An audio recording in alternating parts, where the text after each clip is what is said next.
ശ്രീരാമഭദ്രാനന്ദ പരമസദ്ഗുരവേ രാമ രാമ രാമ രാമ രാമ രാമ പാഹി മാം രാമപാദം ശരണേ മുകുന്ദ രാമ പാഹി മാം രാമ രാമ രാമ രാമ രാമ രാമ പാഹി മാം രാമപാദത്തോടു ജന്മു ചേരുകന്റെ മാനസം ശ്രീകരം ഭവിക്കണം എനിക്കു ശ്രീപദേ വിഭോ ശ്രീനിധേ മുകുന്ദരാമ പാഹി മാം.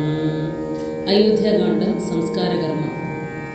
ശ്രുത്വാ ഗുരുവചനം നൃപനന്ദനം കൃത്വാ യഥാവിധി സംസ്കാരകർമ്മവും മിത്രാവൃത്യാ മാതൃസോദരോപാധ്യായുക്തനായ ഒരു ഭരതകുമാരനും താതശരീരം എണ്ണത്തോണി തന്നിൽ നിന്ന് ആദരപൂർവം കെടുത്തു നീരാടിച്ചു ദിവ്യാംബര